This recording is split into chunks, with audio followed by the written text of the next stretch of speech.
Hey, how's it going, everyone? So if you do not recognize this, this is actually from a previous video, but we're going to be going a little bit more in depth on how to manage this from an agency side or a freelancer side compared to a client side, right? So we're playing both sides of the aisle here. And the issue is what we always talk about here, which is KPIs. What is the proper KPI? Why ROAS is for new marketers, and why ROAS has killed thousands of businesses. And people think that their business is failing, but the reality is no, ROAS is just the wrong KPI to measure your success on. And so if you haven't watched that video yet, I would highly recommend it. It's gonna give a lot more context as to what this image is representing. But for those of you that have not seen it, a really quick overview is think of it as a user goes through this journey. When you get towards the end of the journey, attribution, meaning that this part of the journey is going to look a lot better than this part of the journey over here, because attribution is going to favor the last click versus the first click. However, first click is going to be where you can scale. Last click is not going to be where you can scale nearly as much,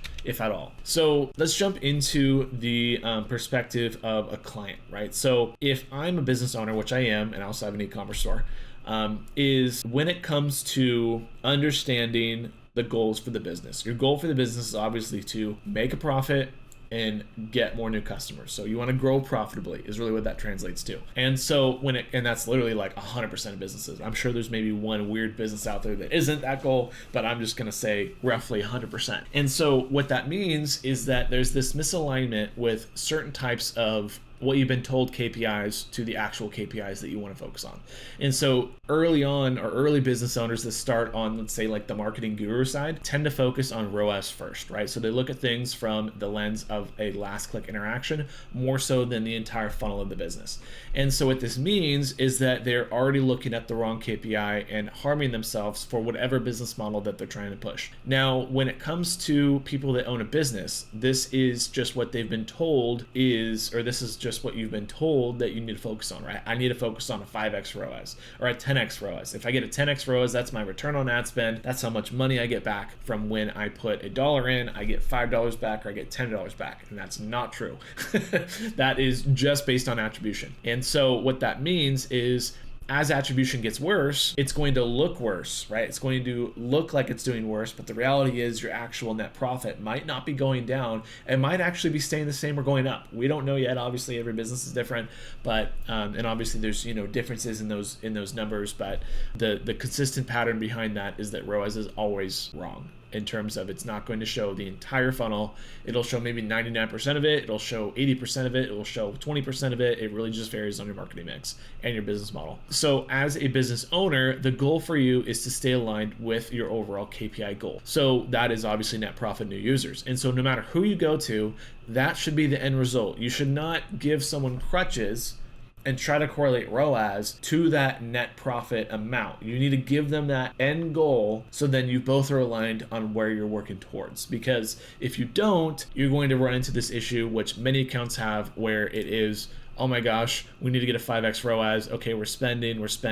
Oh, we can't hit it. We're at a 4.5x, now we're at a 4x. Okay, trim budget. The agency trims budget, and then you go in the same process again, and this just continues onwards and onwards. Or if you have a high T ROAS, like a 5x T ROAS, and you're not able to spend the full budget, your overall cost will slowly degrade like this. So it's either a stair step or a slope based on how they're managing the account. And so this is what I would call a death spiral, essentially. You are in a scenario where the KPI is not able to be met and you are panicking and focusing on maybe increasing that ROAS goal because you're saying, well, I thought we needed a 5x, but I'm not making any money off this, so now we need a 10x. And so you're making the issue larger and larger and larger and moving further into this last interaction paradigm. And that is what we want to pull you out of, because this is going to save the business. This is going to make sure that you don't go into the red. And this is going to make sure that you're not in a scenario where you're going to be jumping from agency to agency to agency to agency and trying to blame the agency versus taking a step back and looking at the bigger picture as to what you're trying to do, or maybe the offer doesn't work. And so a lot of times agencies get a bad rap for this because number one, they're focused on the wrong metrics. So the last interaction, so they'll say, okay, well, let's get a 5x ROAS, and they do that. And let's say they're on Google only, they get a 5x ROAS and they try to scale that and just hold you in that 5x ROAS range. but Meta is doing all the work, or flip-flop, right? And so it's very important to look at things holistically and to try to optimize towards that end result, because that's going to put pressure on both of the teams or just the one team that's focusing on your marketing efforts. And things are going to be aligned when you scale. You see the causes and effects of that. You're not waiting, you are waiting in some scenarios, but you're not misaligned and saying, oh my God, we scaled and went from a 5x to, a 4.9x. We're holding pretty good. It's like, no, that could be repeat customers. So there's a lot of things that you need to take into account when it comes to this. And so agencies will churn and burn clients like you, and you do not want to be the agency, and you do not want to be that client, because they will say, oh my gosh, we just need to hold this client for 3 months, and then they cycle them out, they bring another client in, okay, 3 months, cycle them out, bring another client in, 3 months, cycle them out, and that's their model. Their model is literally just churn and burn, focus on ROAS, try to hold the ROAS. It's easy on Google to hold a ROAS. You just slap a T ROAS on Performance Max, let Meta do all the work, and you're not doing anything with Google. Same exact thing can go reverse. And so you need to get away from agencies that do this, because there's not effort being put in to understand the pipeline. It's just ROAS focused, looking at a singular micro piece of the entire puzzle of the business. Those days are gone, right? So a lot of people that are siloed in terms of they're not familiar with omni-channel, they're failing right now. It's going to get worse and worse and worse and worse. Freelancers or agencies that are focused on P&Ls are growing. I know this because I'm doing it myself, but also the fact that with AI coming into the equation, you're getting more and more and more and more and more capabilities available to you to speed up the process on how you manage accounts and make the right decisions. And it's very, very hard to come across people that are looking at P&Ls right now, because a lot of them are either full or they're in a scenario of people just don't know them. And so as people start to come out of the woodworks more and more, AI opens up their overall ability to take on more clients.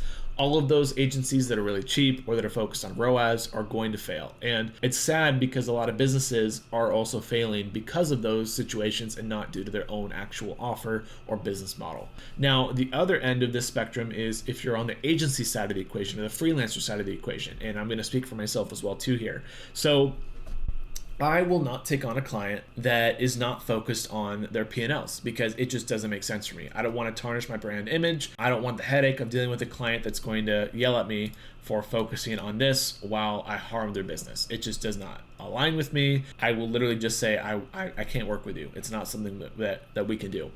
Now, the other option here, and not everyone is in this position, so I understand, is some people will say, okay, and this is kind of the second scenario, and if actually had a guy in the school community ask me this question as well too. So if you're watching this video is from you as well, but he was in these two scenarios, right? So he was in the scenario of, I have a client, I've already tried to educate them on moving away from ROAS, they didn't want to do it, and so now I'm in the scenario of like, what do I do? How do I get past this? And he already kind of knew what to do, but he just wanted the clarification from me as well.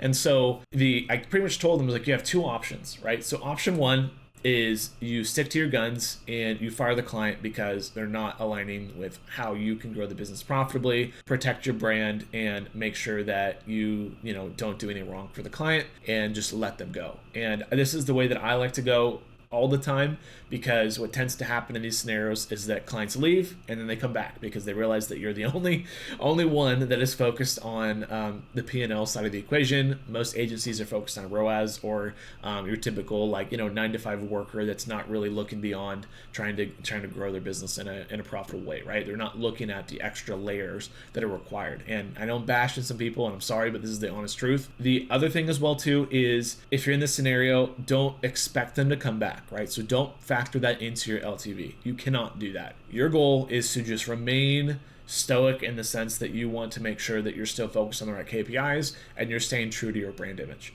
Now, so that's option one. Option two in these scenarios is that you can listen to them, document how you said that you don't want to do this. So you don't want to do the strategies that focus on ROAS, and walk them through the process. And then when you come out of that process, when they're saying, hey, this isn't working, like our net profit's going down, like look what we did to focus on ROAS and it made it worse. You have the evidence of the past where you said, hey, I don't think this is going to work because of XYZ. You can show them all that information and then present it to them as an actual case study that you did in their account, to then show them, hey, this is what I told you, this is what happened, here's the proof of it. If the client does not see that at the end of it, does not understand that at that point, there's nothing I can do. Like there's nothing else we can really do, right? You've shown it first-hand experience, doesn't come to fruition. They don't understand it, or they don't view it in the way of, actually seeing the effects of it. It's a lost cause. And I would say that I don't like to go with option 2 because you have to hurt the company to prove to them that it's not the way to go. But I understand for agencies or teams that are smaller, that don't really have the capital to do this, I understand the pressures of that. I get it. I just would urge people to not go with option 2 and go with option 1, because that's going to protect your brand image a lot more.